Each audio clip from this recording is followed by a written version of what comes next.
শুভ সন্ধ্যা। আজকের ভুলভুলাইয়ের আরেকটি গল্পে আপনাদের স্বাগত জানাচ্ছি। ভুলভুলাইয়ার নামের সাথে যেন এর একটা মেলবন্ধন রয়েছে। আমার 7 বছরের ছেলে আমাকে একবার জিজ্ঞেস করলো, বাবা, তুমি এই যে ব্লগ যেটা করছো, যেটি চ্যানেলের নাম রেখেছো ভুলভুলাইয়া, তুমি কেন রেখেছো এই নাম ভুলভুলাইয়া? আমি এটি উত্তর দেবার আগে একটু থমকে গেলাম। তাকে কি করে বোঝাই? 7 বছর বয়সের একটি বাচ্চা। আমি নিজেই তো ভুলভুলাইয়ার যে মানে, ভুলভুলাইয়া যে আসলে কি, আমি নিজের কাছে নিজেই তো অনেক সময় কনফিউজড থাকি। আমার নিজের মধ্যে এক ধরনের দ্বন্দ্ব কাজ করে। সেই জন্যই তো আমি এর নামটি কেন যেন আমার মাথার মধ্যে চলে এসছে। সৌভাগ্যক্রমে আমার ছেলে একটু পরে কোনো একটি ঘটনাক্রমে বলল, বাবা, একটি বিষয় আমি মনে করার চেষ্টা করছি, কিন্তু মনে করতে পারছি না, আমি কেন ভুলে যাচ্ছি বিষয়টাকে। তখন চট করে আমার একটি আইডিয়া আসলো মনে, যে ভুলে যাওয়া, এই ভুলে যাওয়া থেকেই তো আমরা চমৎকার একটা বিষয় চিন্তা করতে পারি। আমি আমার সন্তানকে এই ভুলে যাওয়ার জায়গা থেকে ভুলভুলাইয়াটার সম্পর্কে কিছুটা ধারণা দেবার চেষ্টা করেছি। জানি না তাকে কতটুকু কনভিন্স করতে পেরেছি, তবে আপাতত ভাবে আমি বেঁচে এসেছি। আমার সন্তানের এই যে প্রশ্ন, আমি ভুলে যাই কেন, কেন আমার মনে থাকে না, এখান থেকে আমার একটা চিরন্তন প্রশ্ন নিজের কাছে নিজেকে রাখার চেষ্টা করছি। আপনাদের কাছেও হয়তোবা সেটি পৌঁছানোর চেষ্টা করছি এর মাধ্যমে। আমরা ভুলে যাই। ভুলে যাওয়াটাকে আমরা একটি ছোটখাটো, বলতে পারি, দোষ হিসেবেই দেখে থাকি সাধারণত। মনে রাখাটাকে আমরা একটা গুণ হিসেবে বুঝে থাকি। যে যত বেশি মনে রাখতে পারি, স্মৃতিশক্তি যার প্রখর, তার বিষয়ে আমাদের একটা ভালো ধারণা তৈরি হয়। এবং আমরা এটা সাধারণভাবে ধরে নেই, যার বেশি মনে থাকে তিনি বেশি মেধার স্বাক্ষর রাখেন, বেশি মেধাবী হন তিনি। বাংলাদেশের ইতিহাসে, বাংলা ভাষাভাষীদের ইতিহাসে একজন অত্যন্ত প্রখ্যাত মানুষ আছেন। আমি এখনো তাকে আছেন বলছি। তিনি একজন প্রবাদ প্রতিম পুরুষ, রাজনীতিবিদ, রাজনৈতিক ব্যক্তিত্ব, শেরে বাংলা এ.কে ফজলুল হক, যাকে আমরা সবাই বা অনেকেই বাংলার বাঘ হিসেবে জেনে এসেছি, পড়ে এসেছি। হয়তো সবাই আমরা তাকে নিয়ে পড়েছি, জেনেছি। তাকে নিয়ে আমরা একটা অভিজ্ঞতার জগতে আমরা অনুধাবন করেছি, আমরা ভ্রমণ করেছি, পরিভ্রমণ করেছি তার চিন্তা চেতনা, তার রাজনৈতিক সত্তা, ইতিহাস এসব পড়ে। শোনা যায়, এটা একটা মিথের মতো, যে তিনি কোনোভাবে একবার যদি একটি আর্টিকেল কিংবা অনুচ্ছেদ বা কিংবা যে কোনো কিছু পড়া বা শোনা, একবার যদি তিনি তার শ্রবণ শক্তিতে বা তার দৃষ্টিশক্তিতে পড়তো, বা তিনি মনোযোগ দিয়ে কোনো কিছু যখন দেখতেন, তিনি তার দাড়ি কমা সবকিছু সহ হুবহু তিনি মনে রাখতে পারতেন। তার একটা নেমোনিক মেমোরি ছিলেন। এই যে নেমোনিক মেমোরির অধিকারী তিনি ছিলেন, তিনি সহজে কিছু ভুলতেন না, সবকিছু তার মনে থাকতো। তার বিষয়ে এই জন্য এটি একটি ভালোভাবে একটা প্রবাদ এর মতো করে আমাদের বাংলা ভাষাভাষীদের, আমাদের রাজনীতির ইতিহাসে একটি কেস স্টাডি হিসেবে তিনি উপস্থাপিত হয়ে আছেন। এটির রেফারেন্স, ক্রস রেফারেন্স আমি প্রপারলি চেক করতে পারি না। যতটুকু আমি পড়েছি ততটুকু স্মৃতি থেকে আমি আপনাদের জানানোর চেষ্টা করেছি। তো যেটা বলছিলাম, যে বাংলার বাঘ, তিনি কোনো কিছু ভুলতেন না, তার নেমোনিক মেমোরি ছিল। এই যে নেমোনিক মেমোরি বা হুবহু মনে রাখার যে ক্ষমতা, এটা যদি প্রবৃদ্ধি হয়ে একটা মানুষের জীবনে একেবারে বেড়ে যায়, হুবহু হয়ে যায়, যে যে যেমন বয়সে থাকেন না কেন, তিনি হুবহু সব মনে রাখতে পারেন, কিছুই তিনি ভুলেন না। ভূমিষ্ঠ হওয়ার পর থেকে ম্যাচিউরিটি অর্জন করা কিংবা তারও পর পর্যন্ত কিংবা মৃত্যুর আগ পর্যন্ত আমরা কেউই কোনো কিছু ভুলবো না। তাহলে কেমন হতো? কিংবা আমরা সবকিছু যদি ভুলে যেতাম, তাহলেই বা কেমন হতো? ভুলে যাওয়াটাকে আমরা একটু, ওই যে বললাম, দোষের হিসেবে দেখে থাকি, যে তুমি কিছুই মনে রাখতে পারছো না, তুমি তো তেমন মেধাবী মানুষ না, ব্রিলিয়েন্ট না, ট্যালেন্টেড না। সো যারা ব্রিলিয়েন্ট ট্যালেন্টেড তারা প্রচুর মনে রাখতে পারে, সাধারণভাবে আমরা এটাকেই গ্রাহ্য বলে ধরে থাকি এবং এটাকে একটা স্ট্যান্ডার্ড বলে জেনে থাকি। কিন্তু এর বিপরীত চিত্র কি মাঝে মাঝে পাই না? যেমন অনেক সময় আমরা অনেক মানুষের বিলাপ করে কাঁদতে শুনি, বলতে শুনি, বুক ফাটা আর্তনাদে বলতে থাকে, এই স্মৃতি কেন আমি ভুলতে পারি না, কেন আমি এটা ভুলে যাই না, এটা মনে রাখা, এটা স্মৃতিতে ধরে রাখা আমার তো জীবন না রাখার শামিল। আমি মরতে চাই, এই স্মৃতি আমি ধারণ করতে চাই না। এমন বিলাপ, এমন কান্না, এমন আক্ষেপের কথাও আমরা কিন্তু জগতে শুনতে পাই। তাহলে ভুলে থাকাটাও তো মাঝে মাঝে এক ধরনের আশীর্বাদ হতে পারে, ভালো হতে পারে। কি অদ্ভুত বিষয়, তাই না? আমি আসলে এই বিষয়টা নির্ধারণ করতে পারছি না। স্রষ্টা, মহান স্রষ্টা আমাদেরকে কি প্রোগ্রামিং এ সৃষ্টি করেছেন।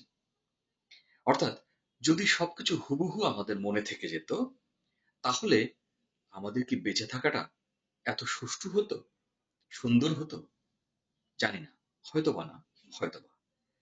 সবকিছু মনে থাকলে চূড়ান্ত শিখরে আমরা পৌঁছে যেতাম বলে আমরা ধারণা করতে পারি। কিন্তু ভুলে যাওয়াটাও অনেক আশীর্বাদের হতে পারে। আমি মনে করছি যদি আমার এই বয়সে এসে আমার ভূমিষ্ঠ হওয়ার পর থেকে সব ধরনের স্মৃতি কালারফুলি যদি মনে থাকতো। যেমন অনেক সময় মুভিতে আমরা দেখি যে পুরনো স্মৃতি দেখানোর জন্য বা বোঝানোর জন্য, ভিজুয়ালাইজ করার জন্য আমাদেরকে ফেড আউট কালারে দেখানো হয়, যে সাদা কালোতে দেখানো হয়, যে এটি আস্তে আস্তে ফেড আউট হয়ে যাচ্ছে, মেমোরিটা ফুললি কালারফুল থাকছে না। দ্যাট মিনস স্মৃতি যত পুরনো হবে আস্তে আস্তে ফেড আউট হয়ে যাবে, একসময় হারিয়ে যাবে। কিছু স্মৃতি স্থায়ী হবে, কিছু স্মৃতি অবচেতনে অস্থায়ীভাবে থাকবে, কিছু স্মৃতি এমন ভাবে এমন কিছু জায়গায় থাকবে যে হঠাৎ হঠাৎ কোনো একটা কানেক্টিভিটির কারণে দেজাভুর মতো করে হঠাৎ হঠাৎ করে উদ্রেক হয়ে আসবে। কিন্তু সকল স্মৃতি হুবহু আমাদের মনে থাকে না। আমরা আস্তে আস্তে ভুলে যেতে থাকি, আমাদের স্মৃতি ফেড আউট হয়ে যায়। আমরা ভুলে যেতে থাকি, আমাদের স্মৃতি ফেড আউট হয়ে যায় বলেই যেন আমরা সুন্দরভাবে বেঁচে থাকি, একটা ব্যালান্সিং হয়। তার মানে ভুলে যাওয়াটা দোষের নয়, ভুলে যাওয়াটাই মানুষের একটা স্বভাবজাত বিষয় হতে পারে। এই কারণে আমরা সুষ্ঠুভাবে সুন্দরভাবে জীবনটাকে উপভোগ করতে পারছি। সব তীব্র কষ্টের, দুঃখের, ব্যথা সকল স্মৃতি যদি কালারফুল থাকতো, প্রখর ভাবে থাকতো, হয়তোবা আমাদের সুষ্ঠুভাবে বেঁচে থাকাটা সম্ভব হতো না। হয়তোবা, আমি শিওর না। এটাই আমাদের মধ্যে এক ধরনের ভুল ভুলাইয়া তৈরি করে। সব স্মৃতি কি আমার মনে থাকার দরকার ছিল? সব কি আমার ভুলে যাওয়ার দরকার ছিল? আবার অনেক সময় এরকম হয় আমার সন্তানের মতো, যে ৭ বছর বয়সেই চিন্তা করছে আমি কেন ভুলে যাই। এই ধরনের আক্ষেপ, ভুলে যাওয়াটা তার কাছে কষ্টের তীব্রতার। কারোর জন্য ভুলে যাওয়াটা আনন্দের, কারোর জন্য ভুলে যাওয়াটা কষ্টের বা তীব্রতার। এই যে একটা দোলাচল, এই যে একটা তরঙ্গ, এই যে একটা ওঠানামা, এই যে একটা ভাবনার যে সৃষ্টির রহস্য আমার মধ্যে এক ধরনের ভুল ভুলাইয়া তৈরি করে। স্রষ্টাই তৈরি করছেন, কিংবা আমার প্রোগ্রামিং তৈরি করছে, আমার প্রকৃতি তৈরি করছে, আমার মহাবিশ্ব তৈরি করছে আমার মধ্যে, যে আমরা ভুলে যাই। ভুলে যাওয়াটা মজার হতে পারে। যদি ভুলে না যেতাম, হতে পারতো সেটি তীব্র একটি যন্ত্রণার কারণ। আমার হয়তো বেঁচে থাকার অনুপ্রেরণাই হারিয়ে ফেলতে পারতাম, আমরা বেঁচে থাকার অনুপ্রেরণা হারিয়ে ফেলতে পারতাম। একটু ভাবলেই বিষয়টা নিয়ে আমার মধ্যে কেমন যেন একটা তীব্র প্রতিক্রিয়া তৈরি হচ্ছে। আবার মাঝে মাঝে আক্ষেপ তৈরি হচ্ছে। ইস, সবকিছু যদি মনে থাকতো, একবার টেস্ট করে দেখতাম নিজের মেমোরিকে। কিন্তু ঠিক একই মুহূর্তে মনে হচ্ছে প্রকৃতির বা স্রষ্টার যে নিয়মের বিরুদ্ধেই যদি গিয়ে গিয়ে আমার সবকিছু মনে রাখার ক্ষমতা এসে যায়, তাহলে হয়তোবা এই ব্যালেন্সিংটা নষ্ট হবে। এবং এই ব্যালেন্সিংটা নষ্ট হলে হয়তোবা আমি সুন্দরভাবে বেঁচে থাকতে পারতাম না। অদ্ভুত সুন্দর করে রহস্য আহ একটা তৈরি করে স্রষ্টা কিংবা এই সৃষ্টির রহস্য জগতে আমরা টিকে থাকছি। আপনারা হয়তোবা ভেবে দেখতে পারেন, কারো যদি এর থেকে একটু ভিন্ন মত থাকে, আমাকে অনুগ্রহ শেয়ার করবেন। আমি সকলের মতামত বা মন্তব্যকে বা আলোচনাকে স্বাগত জানাই। ভিন্ন মত, সহমত, অন্য মত, সবকিছুকে আমি স্বাগত জানাই ভুলভুলাইয়ের জগতে। স্মৃতির জায়গা থেকে আমরা সবকিছু মনে রাখার চেষ্টা করব, এটা যেমন সত্য। এক ধরনের সবার মধ্যে এক ধরনের সাধারণ ভাবনা আসে আমরা সবকিছু যেন মনে রাখি। এবং অনেক কালচারে দেখা যায় মনে রাখার জন্য অনেক রকমের ট্যাবু প্রচলিত আছে যে এই ফল খেলে বা এটি খেলে বা ওটা খেলে বা এই প্রাণী বা এই পিঁপড়া বা এইটা খেলে আমাদের অনেক স্মৃতিশক্তি বাড়বে। স্মৃতিশক্তি বাড়ানোর জন্য আমরা অনেক রকমের ওয়ার্শিপ করি, অনেক সময় অনেক রকম অনুষ্ঠানে দিয়ে পরিচালনা করে থাকি, অনেক রকমের দোয়া দুরুদ বা অনেক রকমের অনেক বিষয় থেকে থাকে স্মৃতিশক্তি বাড়ানোর জন্য। আর স্মৃতিশক্তি যদি আমাদের হুবহু না থাকে, আমরা যদি ভুলে যেতে থাকি, তাহলে এটাকে আমরা আমাদের একটা নেগেটিভ পয়েন্ট হিসেবে অনেক সময় আমরা সমাজে প্রচলিত হিসেবে আমরা দেখে থাকি। আজকের এই কথার মানে হচ্ছে যে বেঁচে থাকার জন্য মরে যাব আমরা, আমরা শাশ্বত সত্য আমরা সবাই জানি আমাদের মরতে হবে, কিন্তু বেঁচে থাকার জন্যই সুষ্ঠু সুন্দর মৃত্যুর জন্য ভুলে থাকাটা কি জরুরি নয়? সবসময় কি সবকিছু মনে থাকাটাই সবচেয়ে জরুরি? এক ধরনের প্রশ্ন তৈরি হয়ে আমার মধ্যেও, হয়তো আপনাদের মধ্যে এই বিষয়টি কাজ করতে থাকতে পারে। তার মানে আমার সন্তান যে প্রশ্ন করলো যে ভুলে যাওয়াটা, এই ভুলে যাওয়াটা কতটুকু লেভেল কিংবা মনে থাকাটা কতটুকু লেভেল থাকলে একটা মানুষ বা একটা প্রাণী কিংবা একটা মনোজগৎ যাদের আছে, মাইন্ড সোল, যাদের মেমোরি ব্যাংক থাকে, নিউরন সেল আমাদের যেটা আছে সেটি যতটুকু আছে, যতটুকু জেনেছি এই নিউরন সেলটা ছোট থেকে বড় হওয়া পর্যন্ত একটি নিউরন সেল থাকে যেটির মধ্যে অসংখ্য কুঠুরিতে অনেক মেমোরি জমা হয়ে থাকে বিভিন্ন ফর্মে। অনেক সময় আমরা এক্স রে করে চিকিৎসার উদ্দেশ্যে কিংবা বিভিন্ন আঘাতে বিভিন্ন সময়ে এই নিউরন সেল বা স্মৃতির কোষের বিভিন্ন রকমের ক্ষতিগ্রস্ত হয়, আমাদের স্মৃতি ভ্রষ্ট হতে পারে, বয়সের সাপেক্ষে আস্তে আস্তে সেটি ক্ষমতা ক্ষয়প্রাপ্ত হয়, হ্রাস পেতে পারে, এবং আমরা যতই মৃত্যুর দিকে ধাবিত হই স্মৃতি তত হারিয়ে যেতে থাকে। এটা আমরা সাধারণভাবে ধরে নিই, কিংবা আমাদের যাদের মতির ভ্রম হয়ে যায়, স্মৃতিশক্তির জায়গায় যখন আরেক ধরনের বড় ভুল ভুলাইয়া তৈরি হয়, আমরা যারা সাধারণভাবে আমরা যাদেরকে পাগল বলে থাকি, লুনেটিক বলে থাকি, ম্যাড বলে থাকি, ক্রেজি বলে থাকি, তাদের স্মৃতির মধ্যেও কেমন যেন একটা হয়তো তীব্রতা কাজ করে। ছোটবেলায় আমি এরকমও দেখেছি যে কোনো কোনো ব্যক্তি খুব মেধাবী, সমাজে প্রচলিত ছিল, যারা পুরো একটা ডিকশনারি মুখস্থ বলতে পারতেন পাগল থাকা অবস্থায়। আমাদের দৃষ্টিতে তিনি একটা পাগল অবস্থায় আছেন।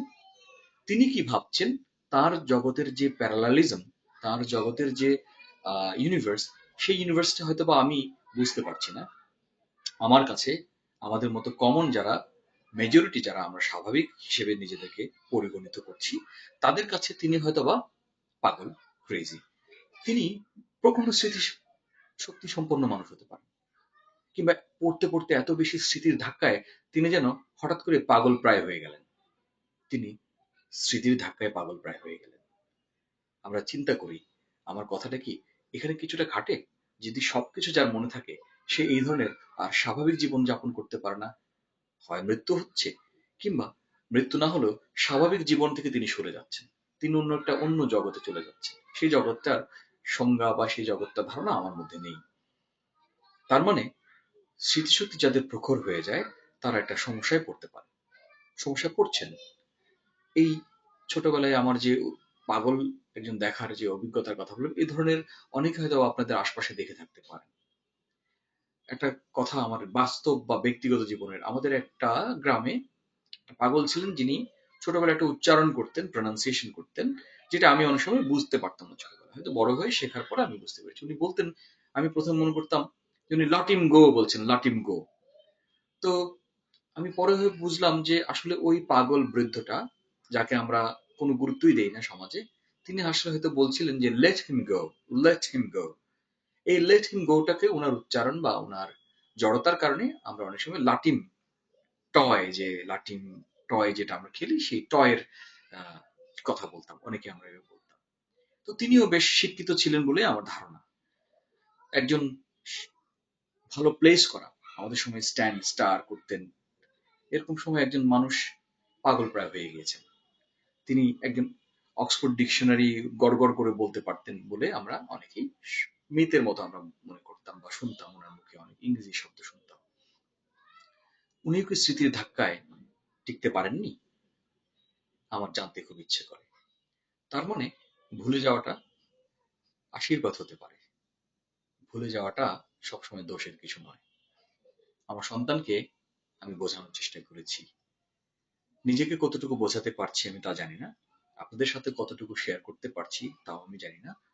আপনাদের মধ্যে যদি সামান্যতম দোলা দিয়ে যেতে পারি এই ভুলে যাওয়া এবং মনে রাখার এই যে স্মৃতির অপভ্রংশ, ভ্রংশ, ধ্বংস বা স্মৃতির যে ব্যালান্সিং, এই বিষয়টি নিয়ে নেমোনিক মেমোরি বলি বা হাফ মেমোরি বা ফেডিং আউট মেমোরি, যেভাবে বলি না কেন, আমি থিওরিটিক্যাল বিষয়গুলো আমি অত ভালো বুঝি না বা জানি না। বাট আমার সাধারণের যে কনসাস থেকে যে আমি চিন্তা চেতনাগুলো করি, সেগুলো থেকে, আমার এই চিন্তা চেতনার জগৎ থেকে আজকে ভুলভুলাইয়ের এই আলোচনায় ছিল ভুলে যাওয়া এবং মনে রাখা। ভুলে গেলে কতটুকু ভুলে যাওয়া ঠিক, বা মনে রাখাটা সম্পূর্ণরূপে ঠিক কিনা, কিংবা ভুলে যাওয়াটাই সবসময় অভিশাপ কিনা, আশীর্বাদ নয় কিনা, এই বিষয়গুলো আমার মধ্যে এক ধরনের ভুলভুলাইয়া তৈরি করেছে আমার সন্তানের প্রশ্নের কারণে। সেটি আপনাদের সাথে শেয়ার করলাম।